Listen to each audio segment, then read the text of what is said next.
एक दिन राजकुमार सिद्धार्थ के मन में नगर भ्रमण की इच्छा हुई।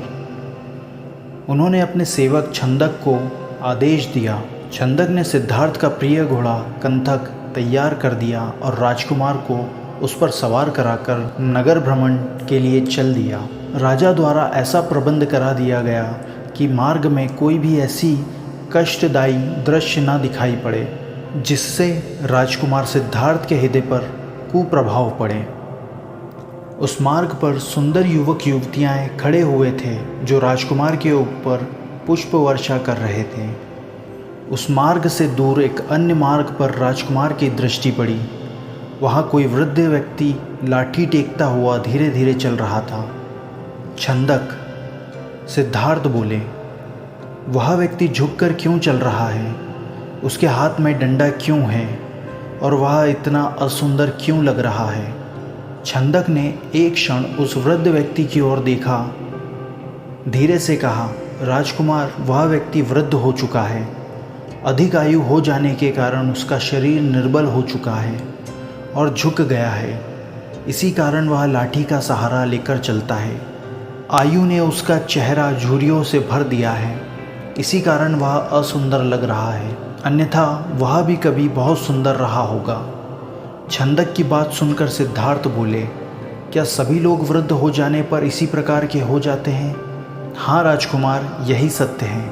इस सत्य का परिचय पाकर राजकुमार सिद्धार्थ का अंतर्मन कांप उठा। उन्हें अपने भविष्य की इस असहाय दशा की कल्पना से ही गहरा आघात लगा। सिद्धार्थ ने नगर भ्रमण करना निरस्त किया और राजमहल लौट चलने की इच्छा प्रकट की। महल में आकर जब छंदक ने राजा शुद्धोदन और रानी प्रजावती से मार्ग की घटना बताई तो उन्हें बड़ी चिंता हुई। उन्होंने राजकुमार के मनोरंजन के लिए नृत्य और गायन का आयोजन कराया और यशोधरा को राजकुमार का मन बहलाने के उपाय करने को कहा। एक दिन पुनः राजकुमार सिद्धार्थ को नगर भ्रमण की इच्छा हुई। राजकुमार के आदेश पर छंदक ने रथ तैयार किया और सिद्धार्थ को लेकर नगर भ्रमण को चल दिए।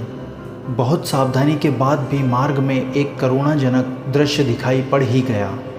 वह व्यक्ति रोग की अधिकता के कारण निर्बल हो गया था। वह कांपता हुआ एक और को चल रहा था। उसे कांपता देख सिद्धार्थ ने पूछा, इस व्यक्ति को क्या कष्ट है? यह कांप क्यों रहा है? राजकुमार, यह व्यक्ति कभी बहुत शक्तिशाली था, किंतु रोग ने इसे निर्बल बना दिया है और रोग के कष्टों के कारण ही यह कांप रहा है। क्या यह रोग हर किसी को हो जाता है? हाँ महाराज, रोग राजा रंक, छोटा बड़ा, स्त्री पुरुष किसी में भेदभाव नहीं करता। यह किसी को भी अपनी चपेट में ले लेता है। छंदक की यह बात सुनकर राजकुमार क्षण भर के लिए विचार मग्न हो गए। छंदक धीरे धीरे रथ आगे बढ़ा रहा था। अभी उनकी दृष्टि से एक दृश्य हटा ही था कि एक और दृश्य उनके सामने आ गया। 4 व्यक्ति एक शैया को 4 कोनों से थामे बड़े चले जा रहे थे। उनके पीछे कुछ व्यक्ति रोते हुए और कुछ मौन चल रहे थे। छंदक, यह क्या है? राजकुमार ने पूछा। राजकुमार, एक व्यक्ति की मृत्यु हो गई है। ये लोग शैया पर डालकर उसका अंतिम संस्कार करने के लिए जा रहे हैं। जो व्यक्ति उसके पीछे रोते हुए चल रहे वे मरने वाले के परिजन हैं। इस व्यक्ति की मृत्यु क्यों हो गई छंदक?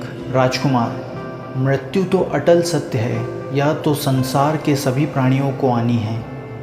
तब क्या मैं, यशोधरा, महाराज आदि सभी मृत्यु को प्राप्त होंगे? अवश्य राजकुमार, कुछ समय पहले या बाद में सभी प्राणियों की मृत्यु होना निश्चित है। जो जन्म लेता है वह मृत्यु को अवश्य प्राप्त होता है। छंदक की यह बात सुनकर सिद्धार्थ मौन हो गए। रथ धीरे धीरे आगे बढ़ता जा रहा था। राजकुमार सिद्धार्थ की आंखों के सामने दृश्य लगातार बदलते जा रहे थे।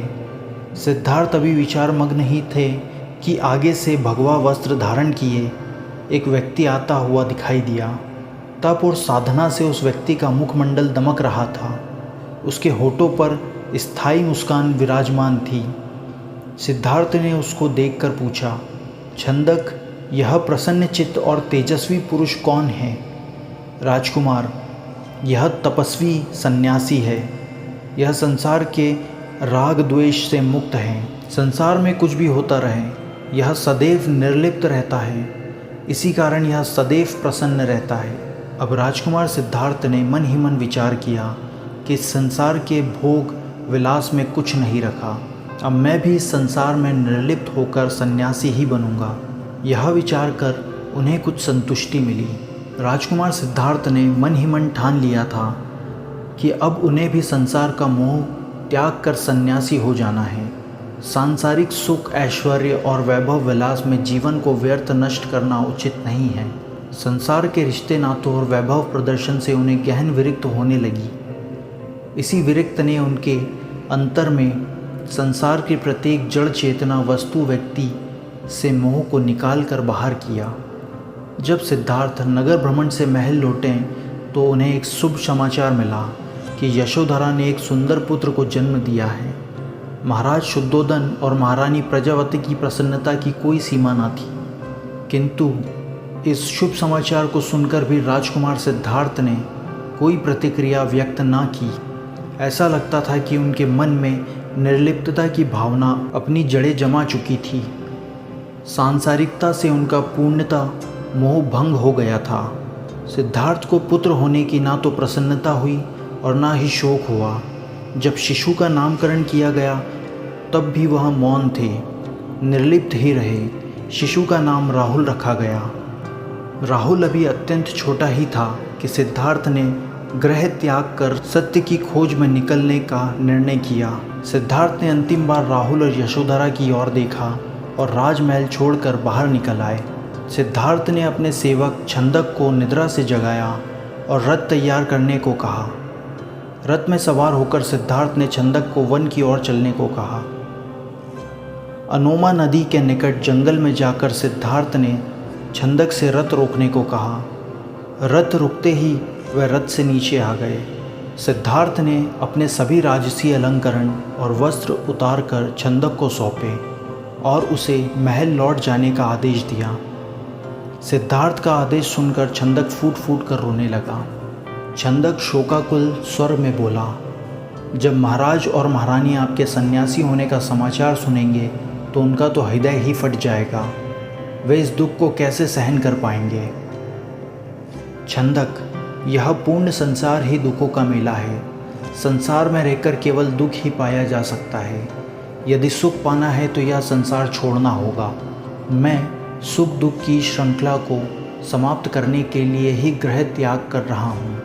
छंदक को उन्होंने समझाते हुए कहा, छंदक, माता पिता को मेरा प्रणाम कहना और कहना कि संसार के दुखों कष्टों को समाप्त करके मुक्ति का मार्ग खोजने के लिए ही मैं गृह त्याग कर रहा हूँ। छंदक ने राजमहल में लौटकर राजकुमार सिद्धार्थ के गृह त्याग की सूचना दी तो महाराज शुद्धोदन और महारानी प्रजावती का दुख से बुरा हाल हो गया। यशोधरा तो नीर बहाती हुई विलाप कर उठी। राजा शुद्धोदन के मुख से निकला, आज विद्वानों, पंडितों और ज्योतिषों की भविष्यवाणी सत्य हो गई। मेरा प्रिय पुत्र गृह त्याग कर लोक का कल्याण करने के लिए सन्यासी बनने को निकल पड़ा। उसे मेरे अनेकों प्रयास भी न रोक पाए। राजकुमार सिद्धार्थ के गृह त्याग से राजमहल में शोक का सन्नाटा छा गया। राजमहल का वाग संगीत और पायल की रुनझुन भी न जाने कहाँ खो गई।